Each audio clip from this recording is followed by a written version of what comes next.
last week on the show, I talked about how the current FCC chairman, Ajit Pai, is refusing to investigate the influx of phony anti-net neutrality comments that are currently flooding the FCC. So, to kind of give you the quick breakdown, anytime the FCC proposes new regulatory changes, they vote on these rules, then they hand it off to the public to comment on it, and then after hearing from the public, they then vote on it. So they're expected to vote on these rules and finalize them later this year after taking into account what the public wants. But that process right now is compromised because there's an influx of phony comments being used with the identities of ordinary citizens, celebrities, fictional characters, and even dead people, and they are falsely inflating the number of comments that support Ajit Pai's pro-corporate agenda. Now, up until this point, it's been incredibly difficult to estimate just how many comments were in fact fake.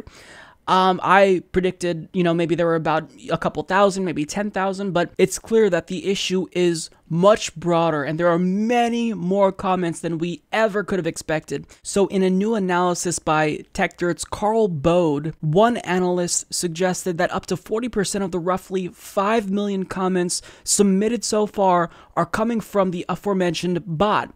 After initially telling me they were looking into things, the FCC has ignored repeated requests for comment on why it's failing to police even the most rudimentary abuse of its own systems. So again, I want to emphasize here, we initially thought that there were several thousand comments being submitted to the FCC that were fake.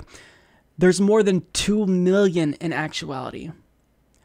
So this is very disturbing to say the least, and when I read the story, it sent shivers down my spine.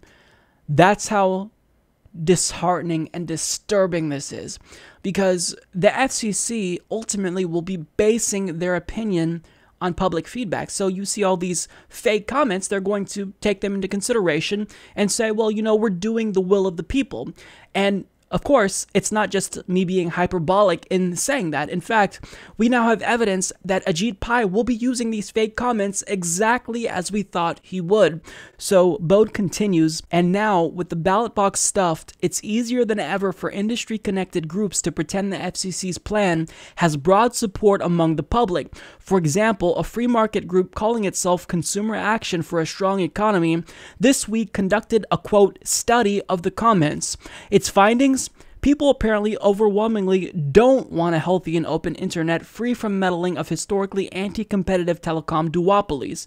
The study states, free market group Case says according to its analysis of the FCC's open internet docket, a majority, 65%, favor repealing the Title II-based open internet order, as FCC Chairman Ajit Pai has proposed to do. The group said it looked at the nearly 5 million filings as of June 20th and said it would do similar assessments in the future. Of those, it said more than 3 million support repealing the order, while 35%, 1.8 million, oppose repeal. Of course, you can certainly trust the group previously on the record as saying FCC boss Ajit Pai is brilliant and courageous for ignoring the will of the public and gutting consumer protections governing some of the least liked and least competitive companies in American industry.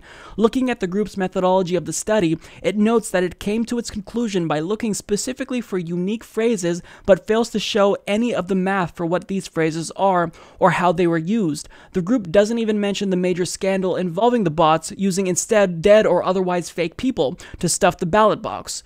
The study states, we identified form letters by sorting large batches of comments to find groupings of comments with similar language. Then we scored each form letter as supporting repeal and opposing repeal. Within each form letter, we identified unique phrases, then used these phrases to query all of the comments to find the number of comments containing the same language. This allowed to score 75% of all comments in the docket as either supporting or opposing repeal. Of course, that runs in dramatic contrast to previous studies that found, once you eliminated bullshit bots from the equation, that the vast majority of real comments support keeping the rules intact. The group study also flies in the face of survey after survey that indicates that net neutrality has broad bipartisan support among consumers.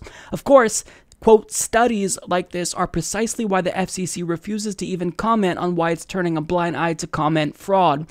Even if nobody takes studies like this seriously, and it's pretty clear some news outlets do, the hope is clearly to generate enough doubt about the validity of the comments and commenting process to justify ignoring the will of the public when the FCC votes to finalize killing the rules later this year. Now, another glaring omission from this study is when you actually look at the methodology, they state that they use key terms that suggest either support for or against the repeal, but they don't give us any examples like an otherwise legitimate study would. And when it comes to the study itself, it's obviously fatally flawed because you can't base a study off of terms exclusively while not taking into account fake comments. Now, the absolute worst aspect about this study is that we know exactly what Ajit Pai is going to do. He's going to cite this study and say, look, 65% of the American people support us rolling back these net neutrality regulations. So we are doing what the American people want. It's not just that, a couple of unelected bureaucrats are undermining the will of the people. We heard from the American people, and 65% want us to gut net neutrality. And again, this isn't just me speculating. There's actually a study published in the International Journal for Communication that exposes the way that Ajit Pai is using phony arguments to attack net neutrality. And they state that his arguments are riddled with factual errors and unsubstantiated claims. And Professor McChesney describes the study as important research revealing how corrupt and duplicitous the FCC has become in the Trump era. So understand exactly what's happening here. It appears as though half, at least, give or take, of the comments are fake. And the FCC and studies are using those fake comments to bolster their pro-corporate agenda. This is a corporate con job. This is a corporate con job where we're hanging on to net neutrality. We're speaking out in overwhelming numbers, submitting our filings and complaining to the FCC. And it's being pried from our hands. It's a con job. FCC Chairman Ajit Pai, what he's doing here is one of the most nefarious things I think I've ever seen a bureaucrat do. Now, before, when Tom Wheeler did this, who was Obama's FCC chairman who tried to kill net neutrality, he received a bunch of backlash and he was forced to reverse course. So a lot of us who were proponents of net neutrality thought that we could do the same thing to Ajit Pai.